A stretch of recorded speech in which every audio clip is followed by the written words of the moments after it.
Wala alhamdulillah bishina nambanga duho kala keneka kerengkerengnya la betul ka duho ke intaneshu alakusashu donc ko keneka kudungu antunya bla to dalal kaira kerengkerengnya la follow mora ka plana ke kasabana ke mana ke masyaallah bishina ambenna nina keneka la faida kene kan bishina ambe bela jenefo keren-kerennya la kan kwace mana musuma jamana kono jamana ko kan maliko kan bab bela jenefo alhamdulillah ko temene ngo faida murke do di Sheikh Elaji Muhammad Kunati bafu wana di baya bela jenena kan kwa bela jenena Wala alhamdulillah para bina bencesri bina alaka noya bulu Rabbi alaka bela jene deme sababu munda ma ala mukera Aruna abe para bina aman nogo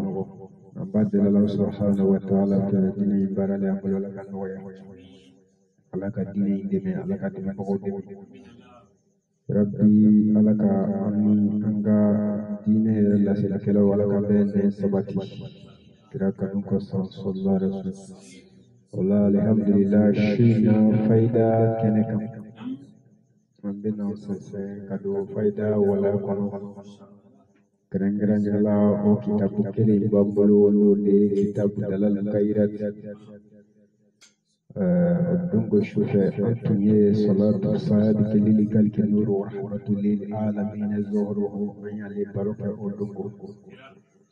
Alhamdulillah bishinata ambena sese kado wala kono tuguni aruna obe nina duruna de barsabla aye folo ke ka deuxième ke troisième kala alhamdulillah quatrième kotte melen no de bena salatu sadiq lil kalki nuru wa rahmatul lil alamin yazuru faida lu di kunye mo ma na tawde do ku yere na fanay Barsabla ni tendong kamu wara la dunia la kono dia di boke asarai ala di bulu mo be fo mo ma ke akan kanga dine na ni ma baraji gon soro ti jumu soro wala alhamdulillah foite cila sela ka ci wala siriko la faida inu amba la se awye amba do choro bi amba fo choro yi fana Zalimi atakabara ke alaka ke alfalai wala kaduoke amirawiye amusa kauni akakunya wala aku ke ofunsia oye faida musanadi barsabla ni moyin ya fendi ma alimas kadware afo anichi wala alhamdulillah aruna abda damne duwo mo be ni moko kaka duwo gati bela jinina salamedi Kerika selikofe wala kerika saraka bo wagati wala lagoya do kama moko kanka duwo mo kena kan choma ni Allah sunama ambena anda duwo ina shina dalalu kaira kuna bersabla akote ko kitabu dalalu kaira hali no ya surokafo ato asabeni hali lokade ama akachala salatu tumba kwa nambe dunia kama alhamdulillah shina faida keneka yang sese kata dalalu pajila loyi keme sabati yoroi ibina ye salatu dobi asabeni me duoina Allahumma ati lil mu'minina wal mu'minat wal muslimin wal muslimat la yahmiluhum wala muwati wa kufri wal muwali alladhina sabaquna bil iman wa la tajal fi qulubina alladhina amanu rabbana innaka ra'ufur rahim arona ni duwo minna nafaqa kusbe keren yalla kasraka bowati wala kasraka boli kofe wala fanda sili kofe wala ika raka fila seli ka dugawu kala i yɛrɛ ye siɲɛ 3 wala siɲɛ 7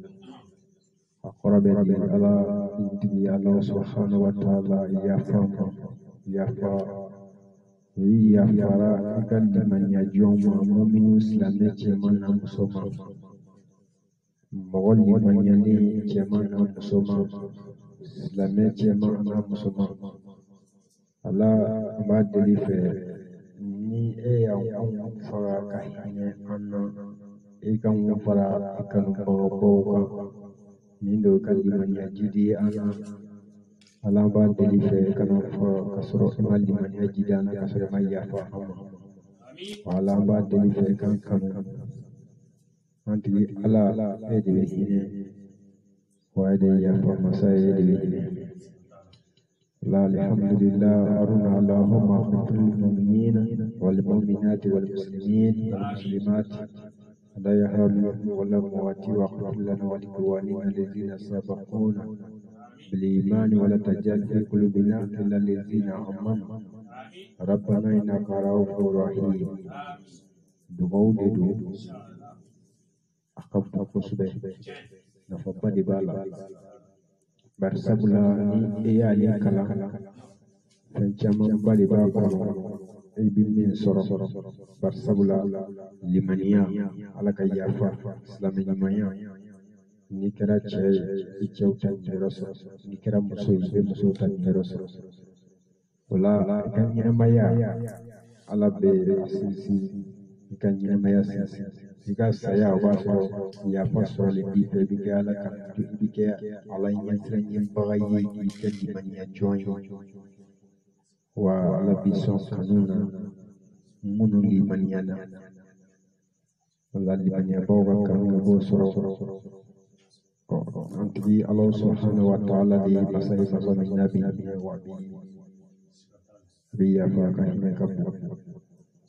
dugawu in nafa ka bon kosɛbɛ kosɛbɛ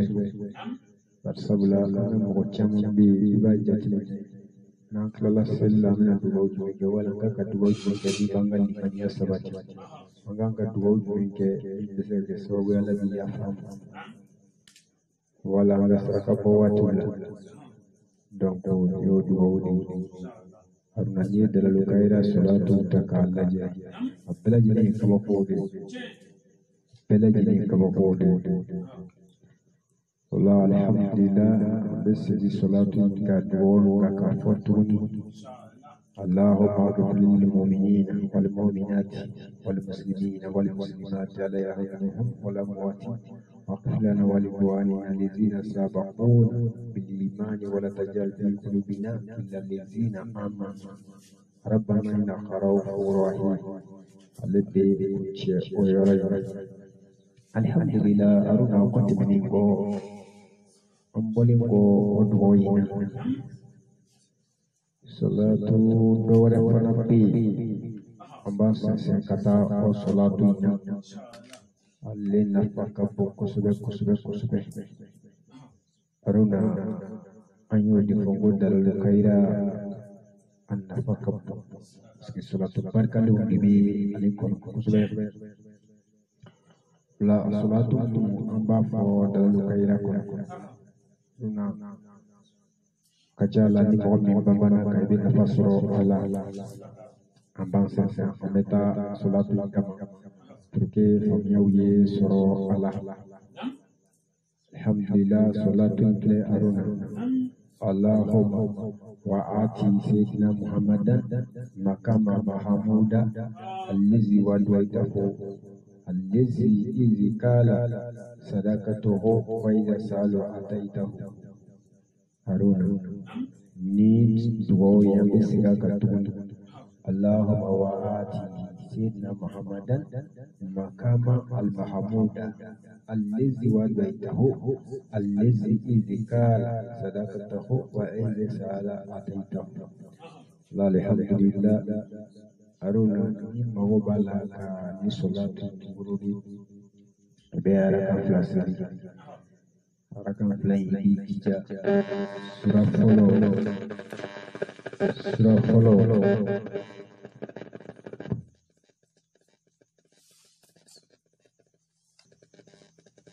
Allah alhamdulillah sira folo ebi jija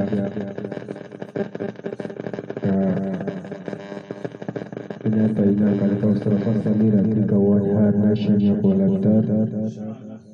ibalik bi sabah adi sabah joflana ina anzalna fi lailatul qadr shaki sabah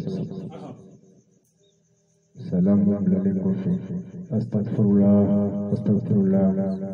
ibaki akime sabatan ani woro qala allahumma salli ala sayyidina muhammadin wa ala ali sayyidina muhammadin wa sallim kime sabatan ani woro la sesan nyambi bi fe haju be ela ebenari oyi korota ko de do ba fe kasasi bara yoro ba fe joro mi bila kana poshi ba fe iga bara kayirwa bara kana jo wasaidu ani tangai kisi kisi kabo mo ka shulima ni fana katika nyowo soro ninga barka de ka kola ni ifanga mambo kaliya swadi fere de la wala bara do na akado ko ba so yi fara ka kusbe kala chaya ayi punya kusbe ka joro paso wallahi bina duwa kala allahumma wa'ati sayyidina muhammadan maqama al-mahmudan lizi wa dutahu al-lizi zikala sadaqtahu wa salatahu donc bina wurudi fulan ba wurudi shenana kika hafifu Allah subhanahu wa ta'ala kofetuni ibn awrudi shafi ulula kika hafifu Allah subhanahu wa ta'ala kofetuna ibn kashafi odu bibe hay adad khoray ibn gabare kalfa Allah masa ni madu atisa ko ala kan gabara barachi ola benanga ni makamatiya heretiya jamatiya kalfalo subhanahu wa ta'ala la bihaqli to ala akanachi ala bihaqli to ala wala sasa ni yake ni chuwenya dungu dushushu baso aju wasa korota barka de sur sabara me andella kafo kachaya mogo mimbe saraka bo ani mogo mimbe saraka bo gotekile barsabla saraka boy sababu di oye kika duwome fonsiria onina alaka masaratala bayi wa sababu di kallem ne ko sabati to sababu di kika ngongelo na waya barsabla odi bi ala soja wala labe giri ya wuli kami alhamdulillah aruna kote ko ni mo be aleye fere do dabi atasa fere gabi kula abena suratu syams wa duha sebe shabi sabat kofe abena nan surai duwi abasbe shabi ulula nasla kafaraka duwali ulube faraka bodu dawla duwali ulukuru kele zanya ulukuru kele kafara tini guru kele kan okuru sabai basi bebe kan to kan kunai Allah sisa abena shuke abe arakan plasi ko bora kan fo churu jo fo ya tana kabisa wa saba jo flana na zayan nasu bisa wa saba salam alaikum astaghfirullah keme salatu nabi keme ko fe dina do sisa shefi wala ko alaka logo ba so yere bi ko la ala dungo do shi ba ke shi dole la aruna ni ala so do logo be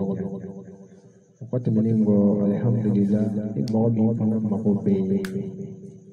noro ya wala salatu ina kalke suwa ma waya wala abisa ga arakan ni sili arakan ni basi ni salatu la nuru ya be mindi suratu ikhlasi bina joyce kula wali kul wallahu shay'an arakanani ibe alaka kelo ni ye fatiha kala ye kul wallahu ke shaytan jofolo la joflana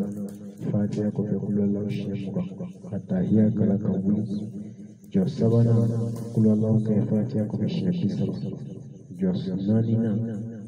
Fatiha ko ka suratul Ikhlas wala wa keshinan.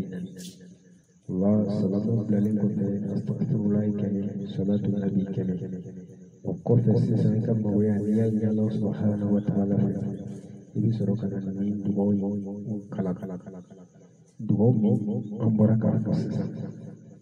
Dobi ba soro wa to sidika gelali ko se shaytan kiri. ولا سيسن ربنا الله واتي سيدنا محمد المكرم المحمود الذي وديت والذي قال صدقته ورسال اعطيته ولا نيا كشيطان كلي بالله بسيسن سورة الإخلاص قل والله كلي أبا ورودي شيطان كلي ولا سنيا كشيطان كلي أبا ما ويجي الله سبحانه وتعالى Aruna ka Fatiha ko kami ala ka jeni ala ba ko mage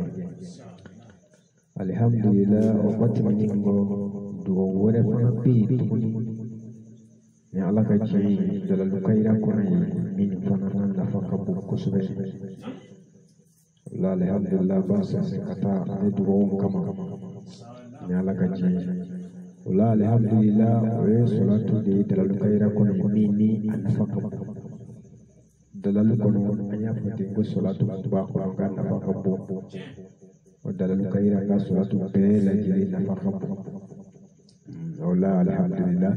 asira salatu tuba fa ma allahumma salli ala sayyidina muhammad wa ala ali sayyidina muhammad adada arbani wa isahu fi mashariqi ala ardu magharibiha dongo kasole ala kira na no kamgo Allah subhanahu wa ta'ala bin sajani kusube kuran baraka lebo fanti ala di ala ya ala kira di kos la ni ba fe shukes kali salatu durudi ka kle tabliyana bi je ka ala ka luma ge sur wala bin harakan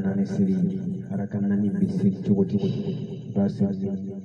سورة ألم نشرح لك صدرك ووضعنك وزرك الذي أنقض ظهرك ورفعنا لك ذكرك فإن من يسر يسرا فإذا فرغت فانصب وإلى ربك فارغب ابن أركنا نسلي عليه أركنا كلي بلا جليلا بجيجا ألم نشرح لك صدرك كاشتم تدرك بلا جليلا أبي شرح لك صدرك شافي ورد سلام بلالي كوفي أركناني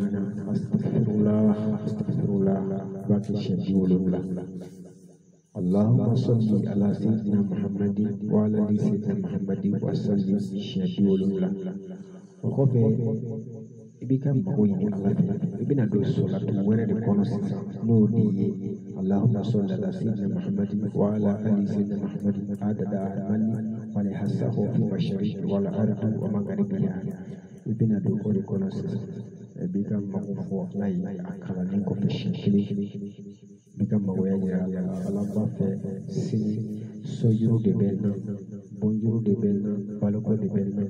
ala jodo nyeshima ni grejire yebe bisika singori bongo wa ala nya delivery ala gala kle bofanti kle bifanti ya dilai gala kre koso kre kan soli lo horma koso ga so yi sarate ko plan no we wala ko bi alla balute ko jodo shima wala ni gadda bakas ke bi sheklige ni sheklige ni lala ibi dija hay ma ya fole ko bi dija ka shekina ni wala ni shekina ni ebi kam ma ya foto ke dija ka shekina ni be shekina ni binani kele ni klalo la ni dubu jera tamaru bi bulu bi dija ka ke tamaru ni binani kelinga ka sara ka du tama kela dola wala tinsen basra ka tu abna ka klikle ibina kullu mange chogo ka su sara kola wali man ka balu kola wala yurum bila wasara kola alhamdulillah ko salatu dunya bika fa wallahu sallallahu sayyidina Muhammad wa ala ali sayyidina Muhammad adada admani wa aisahu fi mashariqi ala wa magharibiha do na be mo bi wulila so ma da be gata cha odula ida yoroti marshi iba kala she wulila ni dala ala Emi ye bompai na bisa kata sapi ro la ni ka fangai ni ka si agenge ni kelong iba ko ala bi ti ka jama ke ka nya shin ka jo ni here san kelo jo ku ni ka nya shin ko san ke wala alhamdulillah ni ya ko akiyam ni ka nya shin ala ba ke wala ni ka jan ka ni salatu ko ka shin ulu la ka ga bara haruna fuata klibi aba jama mo bina mo bina wala alhamdulillah ni ifana kera shukr kala ukene mami ne bina bo barsabula clip bo fanti ana bin fanti de do donc ni clip bina shukr ko do mo ne bitu ko kala kata fana ko to ko no shewu wala alhamdulillah wakati ko mo bi e kabara ye hirdin fere wala jima son fere eska kala ula porque chuko na la ba shiteria wala alhamdulillah yirde le do biskana ni do ide sokono kan kala wala kata jara ni to cela wala ka sa fere bayala batini wala kere de do alhamdulillah ni mo ko na kan fere kere de do wala kere na saraka bo aya fo chu saraka bo di bi chon kan to chabi tiya don woro ni ko ki mago be ala kala fena femi ba sa makasima ibori niyo soro dro be be ala bol fen so donc saraka bo odi bi ala bol fen se jon tige jona odi ala kay kare soni kena alla kledi salatu kle jogo bi fon siya fana kle do la alhamdulillah allahumma salli ala sayyidina muhammadin wa ala ali sayyidina muhammad adada al-mali wa hisahu fi mashariqi ala adu magharibiha dongo sanfran do kolo kanton wala ka fo clip fanti clip fanti e be do kolo ka kreji ni na do ni sol la kra ni pora ko ci fa la be do mo ye persawle ko yola fo be yala ka do kolo kana do na e be tunga na bara ko kele ale arakan fala wala arakan nani sibi arakan nani na akilo kili e bi jijala na shrah laka sadaka kana syaitan duru-duru dia kala syaitan duru-duru dia rakan da faraka hadira Allah kabiri bidan tasir tangan ya sri kadu aida Allah kata ngabara ko gaya menani arakan plasin purgala ya ngoya Allah isu ko ifemi sarakala wardi do tabaru do bombo do femi do ko maray ko koron itlala arakan fla nani seni la salamu blani ko ik hadira ala ni sebeli ka saraka tu e ala yi lale ko gabara ko ko ni na wala ka papi ko ko ni na ya na wala sa ibn saraka da ibul fenka salamu blale ko astaghfirullah ya fuchu astaghfirullah ala seba ke kemi ko fe allahumma salli ala sayyidina muhammad kemi wala sa barako ko di bila ba fara ka jodo chi ke bi do bara la sai iba wuri ke woro do mana ye woro bi ka mago nya fo Allah subhanahu wa ta'ala ka bi woro wala ka mago nya fo Allah subhanahu wa ta'ala ni ko bi ya ra kusu ba ka ucho ya na ki ya ra kusu wala bi ka woro ka mago ya sir Allah subhanahu wa ta'ala ala kira ko ala yiteme ala kira ka kusu wala sa tiwo bi ka nya fo Allah wala niklala ebe fatia kaka saraka femi bi bulibati tim senu wala ngodo ka ke wari ka ukai ka ke dumun mafendo ka ko wala tamaru wala takula nano kulu bela jinan kai ni sebo kana jumba fe ka saraka bo akai bar sabla saraka bi ke sawi ka jonga do chat alhamdulillah wati go ye ke choya bi sini ka ke kasi kle sababu ido ala joro do be bo jabi bo lula ka fosri ya chama kosko par sabla baso masa ko fe tunga na masa be saraka chama ko ko do be yo ye be saraka ko ka chaya do wana be saraka no be mine juna ka na fla ara ka ni akas lawi ka be jabi juna asabe ke do mo be ke ko fe saraka ko bo wala alhamdulillah ni mo ko ya ke sababu no gala joro joina alhamdulillah uqaddim ni ko haruna be sensen halbeli kata shina ambena ndam qur'ana hayatu bi وبفهم مما هو زين للناس ayadi Quran min kabdam kusbe keren-keren yalla niyata kallaje manja hayadu daula hayadu nablu hayadu masayas hayadu barsabula zina nasi niyata kallaje mimu nana kono o mimu kilo nafabado ni baba walikafu zina nasi harfu nafado ni baba keren-keren yalla makubala kan nafabasro zina linasi wala buraka salatu min forces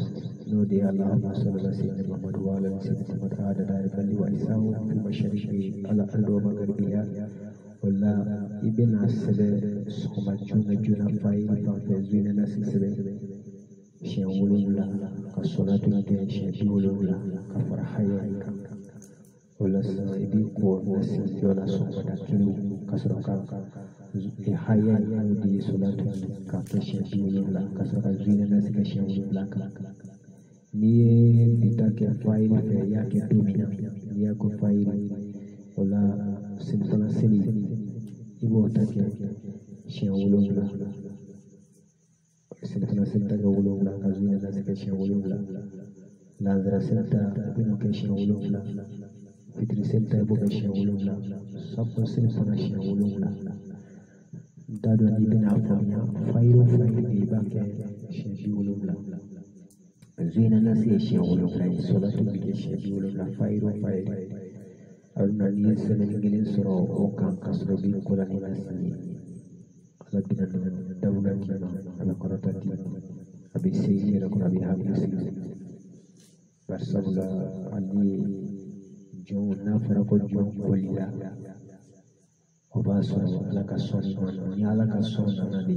ali no beyi chuya ke mambo ila ko dola ala baki onge emai sera te dola amba omasa do ere robe dafa e dunia tsaka fusila dobi bolo ti oere me oma omasa me do ere da bolo be dafa e dunia tsaka bolo ko la dola alhamdulillah ala di bisi Johnson kola ada mandun di binu juga ni ala kala daire ni sina jomro ni ko iba tatu de do fara ala bi Johnson yoro do di mo were tatu ali ko yoro barsabla ali ala bi beke masadi beso masadi wala faida be afro la fawdi bala wa oya wala ka fodi don wona ni mo mi yata ta me aka e bizi do bi na ni mali do mo ko ni sina ni beke wa ibi do de ta kan me ko ni tan du me ko re ka to afa wala na fa mi bala e ba so alhamdulillah baraka salatu ni fosis ni mo mi salatu sebe shebi wala surah al-fatiha shebi wala ka salatu fatiha shebi wala faraka wala beja di fay ko kene zegene bulu ko kene kafara ka zanya bulu ko kene zanya bulu zegene bulu de bi fara ni ko ni jati fa ko kene ni ko samade do mo nabi nasi doke akashu shoyi ko nayi ni Quran nayi bake atikani ko ni Quran nayi kamba yani faribija ibita sigisa ka salatu yarawudi shafi ulula suratu fatiha shafi ulula suratu fatiha shafi ulula lani farija la tukundi bise katiko onas frajina tukundi fasoli nasi don kala bise tukundi kana urudi ahere kula iwu yere tukundi isro kusure ibn awur tuni salatu di shafi ulula suratu fatiha shafi ulula salatu fatiha shafi ulula o ikebe binan nani aslabe asababe binan kene binan nani so o khofe biti ko sabana nasisa ni tari ko sabana ibita ikoli ko ibena arakan fasil sisa arakan fasil lila suratu kan wa ibo da fatiha salamu bilani kofi astagfirullah biwulubla ibn ani salatu yere ya shebi wulubla kama ufo alai ka suratu fatiha shebi wulubla kama ya fo alai ka suratu fatiha shebi wulubla dauka arunga ko shufe ibn kama pocha mai barsabula ibn ayi jampo la bene tama abbe ci wala mo bi fere ibn abu abbe kala ibn abedo okoti maningo otabani ni tukujera ni saraka bonnono la ani momimi binan kili tamaru binan kili kafara war misani kan sekera yere imma ko kosoki ala ya aruna dungo do shuwe sisa gina ko nasin yasire ani yiri na dungo do shi ko ta shugulu lanta shu folo ko do sabadi wa wuri ni ga shi sabadi ko jata do be sai ba shi shilingili ni kura shu ko shi shiligi araka plus ni salamu bilal ko ibena araka plus ni salamu bilal ko astaghfirullah biwulubla kasroka salatu ge biwulubla ka fatiha ge biwulubla salatu fatiha ge biwulubla ibn asmani da fawla yani ka rabban jawatu wa barako kado wala barak bisu sawro bisu khere bisu hakli bisu siri bonte siri biti rabu parce que barka mas sabari farala ni barka mas sabari farala ni donc la alhamdulillah ye faida inaje salatu inaje kama ko bawdi bala dobi sila sebe shekene nasila suratu fatiha sebe shekonoto suratu fatiha sebe shekonoto wala sila o shekonoto fulani ye suratu fatiha para salatu shekene wala sila ta balanza wobu kapara jalaka ani tombolo obikeni siri yimene siri dibila yarabara koshi ola o bulu imbidu tala kana nasizo kaka na tubila na mwana ibita konai ikura kapa la sabila araka plasili araka mungkan mwayi salamu bilani kofe astagfirullah kiri Allahumma salli kimi la sisa ibina salatu yere wuru di shekimi kafatiha ke shekonoto ka salatu fatiha ke shekonoto arona ibaki tini fukata shulun la dafa shulun la bidafa wati na sirkote de geleo bika bayire wala alhamdulillah kuti mini kofe salatu angoti nguna fambao dibala jako siraka mbola kofo kayira Allah fa wara wala ni sirti law wala ka jonga baraka kurata ka sisi la mohon bi sumansi keren Allah abe fendo de sele yiri di bala tomati bala bembe tin duma dugu jukoro wala woni bi sirti olu donc bi salatu sele shi wala kana suratu lila fi qurash shi konoto salatu fatiha shi konoto ka suratu fatiha shi wala Allah sisa wala yulu faranga ibina siratu di afra ko nyagam Allah nasna siratu di ko do kala wala ka sunu bi bolo diba fakati ko sube wala ka ko sube woso di do mangani di do wala karafe kanto kanti ko ni ba ay jidi di akajaya ibe ay amwe wal makapa pinai wala ibai abi risiko sudah percaya waktu meninggo salatu ni makapa udi duwai sudah Allahumma sholli ni kalau jara ko mimba akan dafa bawara suwala Allah bitu salatu dungo dushu be araka lasali araka flamu na basali suratul ikhlas di jo folo fatiha ko be ikhlas shi sabani sabani flana fatiha ko be ikhlas di sabani sabani abi be bi woro salamu alaihi wa basta falake Allahumma salli kami wala salatu ama wa kami kita fogata kalo sili tan ani nani wala ala jɔyɔrɔ ye fɛn min ye kerecɛn ko la a b'a dɔn wala jɔyɔrɔ min bɛ ala ni ala kira cɛ a bɛ bɔ fɛn caman kalama wala ni ala ka tiɲɛ haruna ni jɔn dɔrɔ la ala bɛ i ta de kɛ ka d'i ma dɔw kumana solatu min an bɔra k'a fɔ a mago bɛ min na o de ye ka tugu a la barisabula baara o baara nɔrɔ la o de la i bɛ nafa dɔ sɔrɔ a la o kama an y'a ɲini waati ka to ka fayidaw dɔw ta k'a ɲɛfɔ mɔgɔw ye kɛrɛnkɛrɛnnenya la kitabu kɔnɔ min bɛ diɲɛ fan bɛɛ fɛ hali n'o y'a sɔrɔ a maralen dɔw bolo ka se k'a ta ka a lajara barisabula n'i y'a ta ka baara de miiri fɔ i bɛ n'o yaala n'i y'o yaala a b'i nafa ye hali n'i ma se ka a tigi sara i bɛ a baara ni ɲini ala bɛ a bara jigi a ɲɛfɔbaga ma ala k'an bɛ sababa bɛɛ o la sini dunya kama ka sigi da dɔrɔn wala da ka boli salatu kam ka bi dalilu ka yira kɔnɔ an ye bisu ta kun cɛ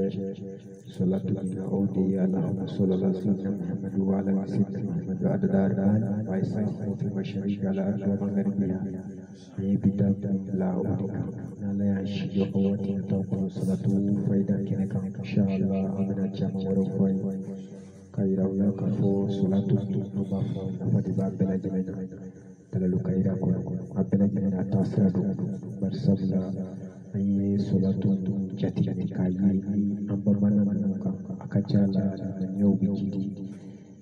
caman bɛ bɔ ɲɛngoyaw ni hasiliyaw la barisabula a bɛ mɔgɔ de mago ɲini ka sɔrɔ mɔgɔ tɛ se ka bali barisabula ala mana ka dilanbaga ye a bɛ ɲani o kama salatu ninnu adadu de b'a la mɔgɔ min bamanan o adadu ninnu kan ka ca la i tɛ fɔ a kɔ fiyewu barisabula fɛn o fɛn wele cogoya b'o la fɛn o fɛn kɛcogoya dɔ de b'a la o kama salatu bɛɛ ni a kɛcogoya don salatu bɛɛ ni a baara cogoya don kama ala kana sababa bɛɛ an ka sɔnna fayida kɛnɛ an b'o bila yan ala y'an si jɔ ka waati tɔ an bɛna bɔ ka dɔ wɛrɛ lase aw ye ka yira u la ko alahuma sɔli a kana seli fandaw la fiyewu ka wuli fo a ka sɔrɔ a bɛ salatu kɛ wala ka fara ɲɔgɔn kan ten ka wuli di a ka salatu kɛ barisabula alahuma sɔli nɔrɔ de b'a la alahuma sɔli siritigɛlan de don alahuma sɔli gɛrɛjigɛ de b'a la an ka mɔgɔba siki minnu tɔgɔ bɔra fo a ka sɔrɔ salatu a dunmɛ a jijali bɛ alahuma sɔli de e k'a dɔn wali kan'a dɔn i bɛ taa sɔrɔ bɛɛ lajɛlen jijali bɛ salatu la barisabula alahuma sɔli bɛ se wuli ka bɔ jɔ a b'i gɛrɛjigɛ sanuya a b'i latanga a b'i si jaya a bɛ kɛ sababu ye k'i ka dɔnniya jidi dɔ bɛna fɔ ko salatu bɛɛ alahuma sɔli bɛɛ lajɛlen de don madama i bɛna sɔli ala kira kɔnɔ kan alahuma sɔli ala sayyidina muhammadu hali k'a dilan ko bɛɛ lajɛlen de don dɔw yɛrɛ bɛ u b'a wuli hali dan t'a la donc an bɛ se ka fɔ salatu bɛɛ lajɛlen de ka ɲi ka sɔli kira kan a bɛɛ lajɛlen de ka ɲi donc o de la a kɛra ɲɛdɔnbagaw ka lɔsiriko ye n'a ɲɛdɔnbaga y'a d'i ma ko nin na nin baara hali ni ala kun tɛna baara la ko min y'a d'i ma ala b'a la kosɛbɛ ale de y'a fɔ e ye ko hɔn nin a kɛ ten o la ala fana bɛ a lajɛ n'i bɛna kɛ ten n'i b'a kɛ ten a bɔra min da de la i dɔ sɔrɔ baara la ala b'a la kosɛbɛ donc masala i n'a fɔ ala ye kira mɔgɔw ci a ye n'a fɔ n ka jɔnw ye k'u k'a kɛ nin cogo in n'u ye nin kɛ n bɛna nin d'u ma n'u ma nin kɛ n tɛ nin d'u ma o la olu y'a fɔli min kɛ sa n'an tor'o kan labato la ko ala b'a a ɲɛ olu de kosɛbɛ olu y'u ka kuma fɔ olu ye ci lase wa fayida dilaw fana bɛ ten de o bɛ fayida di ka bɔ ŋaniya la ni ɲumanya ye olu sara bɛ ala de bolo e min b'a ta k'a baara a nafa bɛ e de kan donc o kumana fɛ fayida minnu bɛ fɔ aw ye a ye ta nin sira fɛ a ye ta o sira fɛ n'a taara o sira fɛ a ka ca la o bɛ fisaya anw t'a dɔn ani ɲɔgɔn lagosi ni mɔgɔ kɔrɔ fɔlɔ mɔgɔ si t'o la k'i kɛ fɛ i hakili la k'i ma dɔn ala b'i dɔn wa i bɛ ɲini ala t'a kɛ agak lagi bikin etiko ye wa ya ide ga billa gosi na kola wa bena taala be do ko kai tsaka fu subala barsaula la ya babu kana ukoro Muhammad koro wala kan ya do ya bagi abela ne kaka kotina tuma boy ka kola foni bi fala wa ndange ebe ala kan musini kasoro bi ne ga chila se fostila atwa bitanya pedi fente bola obenata una na foko ibasa dole bi na ko ala kira kasoro te